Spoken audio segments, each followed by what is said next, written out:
आज हम एक्सप्लेन करने वाले हैं साल 2015 में release film mad max fury road की कहानी। इस कहानी की शुरुआत में हमें सुनसान रेगिस्तान में एक आदमी को दिखाया जाता है जिसका नाम मैक्स होता है और मैक्स किसी जमाने में पुलिस ऑफिसर हुआ करता था। लेकिन उस समय पूरी दुनिया में आपस में न्यूक्लियर वॉर हुआ जिसके बाद यहाँ हवा में जहरीली गैसें फैल गई जिससे धरती बंजर हो गई और पानी भी लगभग सूख चुका है। अब यहाँ पर मैक्स को अपने परिवार के सदस्यों के विजन्स आते हैं जो उस समय हुए वॉर में मारे जा चुके हैं। लेकिन तभी मैक्स अचानक जल्दी से अपनी गाड़ी लेकर आगे की ओर बढ़ता है। दरअसल मैक्स के पीछे अब गाड़ियों का एक काफिला लगा होता है और इस काफिले में से एक आदमी मैक्स की गाड़ी पर हमला कर उसे पलटा देता है। अब ये लोग मैक्स को बंदी बनाकर अपने साथ ले जाते हैं। यहाँ ये लोग मैक्स की पीठ पर टैटू बनाते हैं जिस पर O नेगेटिव और यूनिवर्सल डोनर लिखा जाता है। इसके बाद ये मैक्स के शरीर पर गुलामी की मोहर लगा ही रहे होते हैं कि तभी मैक्स वहाँ से भाग जाता है। लेकिन किसी न किसी तरह से ये लोग फिर से मैक्स को पकड़ लेते हैं। इसके बाद हमें एक आदमी दिखाया जाता है जिसे यहाँ कुछ लोग तैयार कर रहे होते हैं। इस आदमी का नाम इमोर्टन जॉय होता है और यहाँ पर सभी लोग इमोर्टन जॉय के लिए काम करते हैं। इमोर्टन जॉय को तैयार करते समय एक खास तरह का मास्क पहनाया जाता है जिस पर दोनों तरफ पाइप लगे होते हैं। दरअसल इमोर्टन जॉय इस मास्क के जरिए ही सांस ले पाता है, यानी उसे जिंदा रहना है तो उसे मास्क लगाना जरूरी है। इमोर्टन जॉय जहाँ रहता है वो पहाड़ी की एक ऊंची चोटी होती है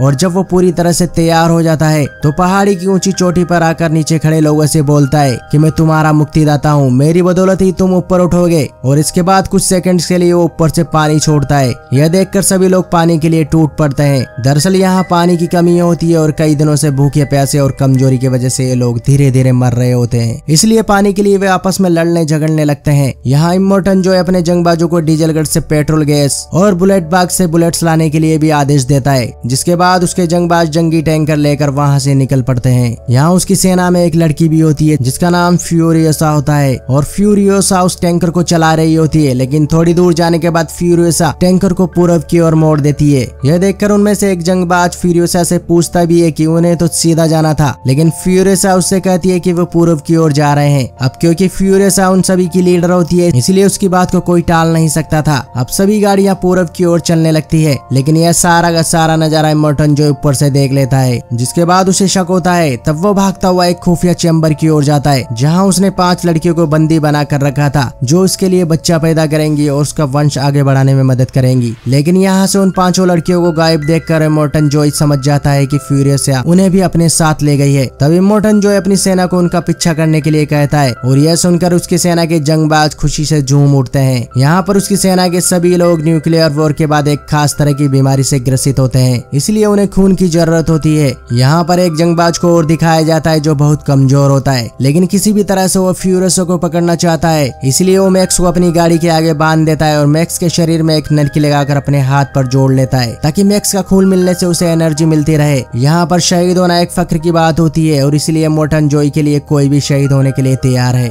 वहीं दूसरी ओर फ्यूरियोसा को दिखाया जाता है जो कि अब दूसरे इलाके में पहुंच चुकी है और उसे अपनी ओर आता देख उस इलाके की गिद्ध गैंग उन पर हमला कर देती है। यहाँ पर गिद्ध गैंग और फ्यूरियोसा की गैंग के बीच लड़ाई होती है और इस लड़ाई में फ्यूरियोसा के सभी साथी एक एक कर मारे जाते हैं। इसके बाद इमोर्टन जॉय की सेना के जंगबाज गिद्ध गैंग जो कि फ्यूरियोसा को पकड़ना चाहती है उसके सभी आदमियों को एक एक कर मार देते हैं और अब ये फ्यूरियोसा को मारकर उन 5 लड़कियों को पकड़ने वाले ही होते हैं कि सामने से एक धूल भरा तूफान आ जाता है और फ्यूरियोसा अपने टैंकर को इस तूफान में भगा ले जाती है। जिसके बाद वो जंगबाज जिसने मैक्स को अपनी गाड़ी पर बांध रखा था वो भी फ्यूरियोसा के पीछे अपनी गाड़ी तूफान में ले जाता है और जब उसकी गाड़ी फ्यूरियोसा के टैंकर के पास होती है तब वो अपनी गाड़ी में पेट्रोल गिरा लेता है ताकि वो अपनी गाड़ी में आग लगाकर ब्लास्ट करके फ्यूरियोसा को रोक सके। पर इससे पहले कि वो अपनी गाड़ी को ब्लास्ट करता मैक्स उसका हाथ पकड़कर उसे रोक लेता है, लेकिन उस दौरान उनकी गाड़ी फ्यूरियोसा के टैंकर से टकराकर चकनाचूर हो जाती है। अब अगली सुबह हम देखते हैं कि मैक्स अपनी जंजीर खोलने की कोशिश कर रहा होता है जो कि उस जंगबाज से बंधी होती है और तभी कुछ दूरी पर उसे फ्यूरियोसा का टैंकर खड़ा दिखाई देता है। वो जंगबाज अब भी बेहोश होता है, लेकिन मैक्स उससे बंधी जंजीर को जब नहीं खोल पाता तो उसे कंधे पर उठाकर उस ओर ले जाता है जिस ओर फ्यूरियोसा का टैंकर होता है। वहाँ पहुंचकर मैक्स फ्यूरियोसा पर बंदूक तान देता है और उन 5 लड़कियों में से एक लड़की को उस जंजीर को काटने के लिए कहता है जिससे वो बंधा होता है। लेकिन इस दौरान फ्यूरियोसा मैक्स पर हमला कर देती है। अब इन दोनों में लड़ाई होने लगती है और तभी उस जंगबाज को भी होश आ जाता है। वो जंगबाज भी फ्यूरियोसा को पकड़कर उन 5 लड़कियों को इमोर्टन जॉय के हवाले करना चाहता है ताकि वो इमोर्टन जॉय से मुंह मांगा इनाम पा सके।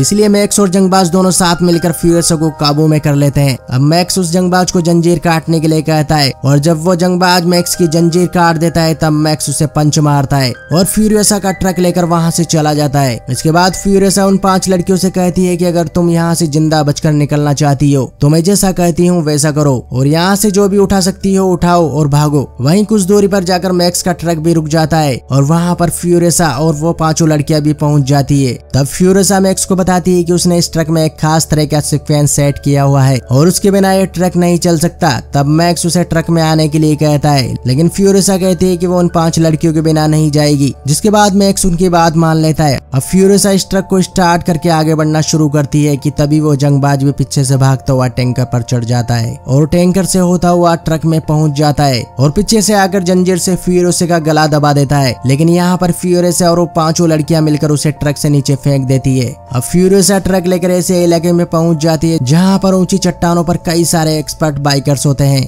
यहाँ पहुंचकर फ्यूरियसा उनसे कहती है कि वो तेल ले आई है, तुम चट्टाने गिराओ। दरअसल फ्यूरियसा ने इन लोगों से एक डील की थी जिसमें तय हुआ था कि वो अकेले यहाँ 3000 गैलन तेल लेकर आएगी और इसके बदले ये लोग फ्यूरियसा को इमोर्टन जॉय के कुछ लोगों से बचाकर यहाँ से निकालने में उसकी मदद करेंगे। अब फ्यूरियसा उस छोटे गोल टैंकर जिसमें तेल होता है उसे ट्रक से अलग करने के लिए आगे बढ़ रही होती है कि तभी यहाँ उसके पीछे 3 अलग अलग टुकड़ियां आता देख उन बाइकर्स का सरदार फ्यूरियसा पर बिफर जाता है, जिसके बाद फ्यूरियसा वहाँ से भागने लगती है और अब वो बाइकर्स उन पर हमला कर देते हैं और जिस रास्ते से 3 जंगी टुकड़ियां उनकी ओर आ रही होती है उस रास्ते को चट्टानों से ब्लास्ट कर रोक देते हैं। लेकिन इमोर्टन जॉय के पास खास तरह की गाड़ियां होती है जो पत्थरों पर भी चल सकती है, जिसकी मदद से वो इन चट्टानों को पार करके आगे बढ़ जाता है। इमोर्टन यहाँ उस जंगबाज को भी अपने साथ ले लेता है जो कुछ समय पहले फ्यूरियसा के जंगी टैंकर पर था। अब जल्दी ही इमोर्टन फ्यूरियसा के ट्रक के पास पहुंच जाता है और उस पर गोली चलाने वाला ही होता है कि तभी इमोर्टन जॉय की पत्नी को आगे कर दिया जाता है। दरअसल उसके पेट में इमोर्टन का बच्चा होता है जो आगे चलकर उसका वंश चलाएगा। इमोर्टन उसे किसी भी हालत में नुकसान नहीं पहुंचाना चाहता था, इसलिए वह उस पर गोली नहीं चलाता। इसके बाद इमोर्टन जॉय उस जंगबाज से उसका नाम पूछता है। जंगबाज कहता है कि उसका नाम नक्स है।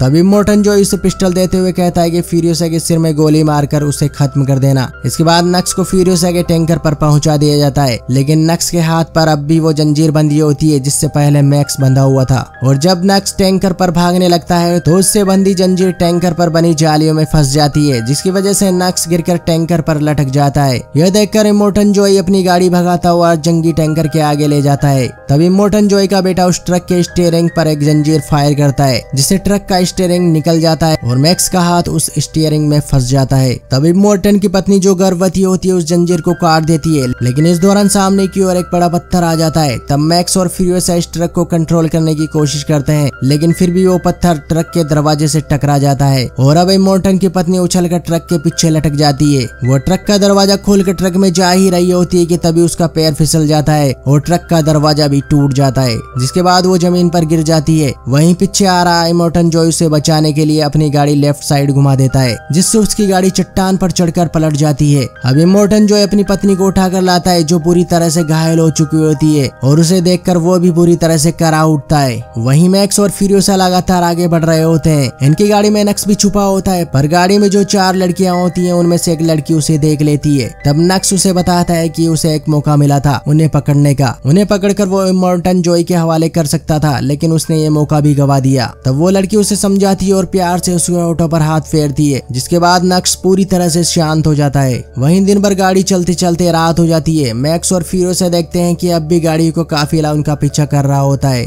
इसलिए मैक्स जमीन पर डायनामाइट लगाकर गाड़ी लेकर आगे बढ़ जाता है। और जब इमोर्टन जॉय की गाड़ियों का काफिला उन डायनामाइट से गुजरता है तो कुछ गाड़ियां ब्लास्ट हो जाती हैं, जिसके बाद बाकी सभी गाड़ियां वहीं पर रुक जाती है, लेकिन इनमें से एक गाड़ी आगे बढ़ जाती है और अब वो लगातार इनका पीछा कर रही होती है। लेकिन इस दौरान मैक्स और फ्यूरियसा का ट्रक दलदल में फंस जाता है। अब यहाँ पर नक्स जो इन्हें पहले पकड़ना चाहता था वो इनका साथ देने की सोचता है और वो उनके ट्रक को इस दलदल से निकालने में उनकी मदद करता है। तब वो उन्हें कहता है कि सामने एक सूखा पेड़ है, हमें गाड़ी की केबल को उस पेड़ से बांध कर निकालना चाहिए। और तब ये गाड़ी की केबल को सूखे पेड़ से बांध देते हैं, लेकिन तभी वो गाड़ी जो इनका पीछा कर रही होती है इनके पास आकर लगातार फायर करने लगती है। पर इससे पहले कि वो लोग इन सबको मार देते इनकी गाड़ी दलदल से निकल जाती है और ये गाड़ी लेकर थोड़ा आगे बढ़ जाते हैं। वहीं मैक्स एक तेल का कैन लेकर उस गाड़ी की ओर जाता है जो इनका पीछा कर रही होती है, क्योंकि इनके पास हथियार नहीं है। तब कुछ ही पल के बाद फ्यूरियसा देखती है कि उस ओर जोरदार ब्लास्ट हुआ है। तब फ्यूरियसा को लगता है कि शायद मैक्स भी मारा गया होगा, लेकिन तभी उन्हें उस तरफ से कोई आता हुआ दिखाई देता है जो मैक्स होता है। मैक्स उन गाड़ियों को ब्लास्ट करके अपने साथ हथियार भी ले आता है। इसके बाद ये एक बार फिर से आगे बढ़ते हैं और पूरी रात गाड़ी चलाने के बाद सुबह के वक्त जब ये रेगिस्तान से आगे बढ़ रहे होते हैं तो फ्यूरियसा को एक टावर दिखाई देता है। तब वो बताती है कि बचपन में मैं जिस जगह रहती थी वहाँ भी एक ऐसा ही टावर था। इसके बाद ये सभी टावर के पास पहुँच जाते हैं, जहाँ फ्यूरियसा अपने कबीले और अपनी माँ का नाम बताती है। जिसके बाद वहाँ बहुत सारे बाइकर्स आते हैं, ये सभी बाइकर्स फीमेल्स होती हैं। यहाँ फ्यूरियसा अपनी माँ से भी मिलती है। फ्यूरियसा उन्हें बताती है कि उसके साथ जो 4 लड़कियां हैं उन्हें मैं हरी घाटी ले जाना चाहती हूँ। तभी उनमें से एक बूढ़ी औरत बताती है कि जिस तरफ से तुम आ रही हो वहीं हरी घाटी थी, जो कुछ समय पहले रहने लायक हुआ करती थी, लेकिन अब वहाँ रहा नहीं जा सकता। फ्यूरियसा को यह बात सुनकर बहुत दुख होता है। इसके बाद ये सभी प्लान बनाते हैं कि वे सूखे समंदर के पार जाएंगे और अपने लिए रहने लायक जगह ढूंढेंगे, पर मैक्स इनके साथ नहीं जाता।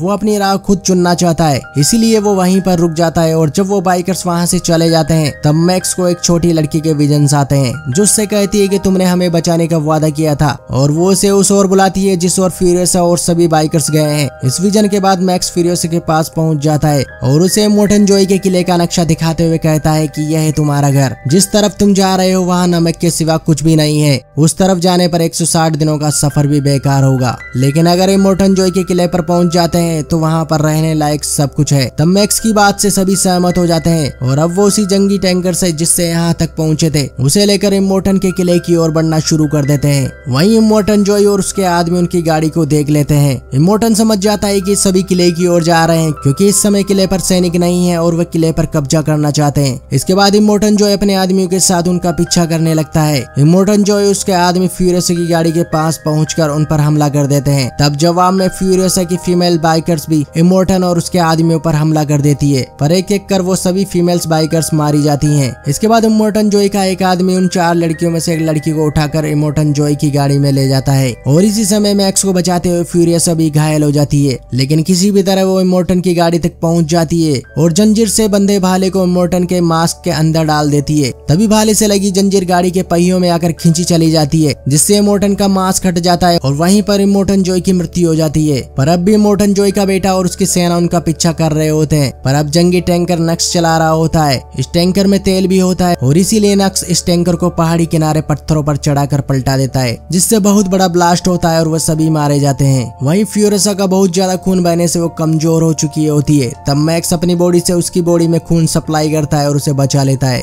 इसके बाद ये सभी लोग इमोर्टन जोई की गाड़ी से उसके किले में पहुंचते हैं। यहाँ मैक्स और फ्यूरियसा इमोर्टन जोई के लोगों को उसकी डेड बॉडी दिखाते हैं। इमोर्टन जोई की डेड बॉडी देखकर यहाँ सभी लोग खुशी से झूम उठते हैं और इन सभी को ऊपर ले जाने के लिए नारे लगाने लगते हैं। तब इमोर्टन जोई के आदमी फ्यूरियसा और इमोर्टन की 4 पत्नियों को ऊपर ले आते हैं। अब इन सभी का भी यहाँ पर अधिकार हो जाता है। तब यहाँ पर भरपूर मात्रा में पानी छोड़ दिया जाता है। यह देखकर सभी लोग खुश होते हैं, क्योंकि यहाँ पर वो सभी सुविधाएं मौजूद हैं जो एक व्यक्ति को रहने के लिए चाहिए होती है। वहीं फ्यूरियसा नीचे मैक्स को देखती है जो वहाँ से जा रहा होता है और इस तरह इस फिल्म की एंडिंग हो जाती है। आपको बता दें साल 2015 में रिलीज इस फिल्म को IMDb पर रेटिंग मिली है 8.1 आउट ऑफ 10। अगर इस फिल्म की कहानी आपको अच्छी लगी हो तो इस वीडियो को लाइक जरूर करें। साथ ही ऐसे interesting explanation videos, top movies list और फिल्म रिव्यूज देखने के लिए इस चैनल को सब्सक्राइब करना बिल्कुल ना भूलें। तो फिर मिलते हैं एक नए वीडियो के साथ, तब तक के लिए गुड बाय।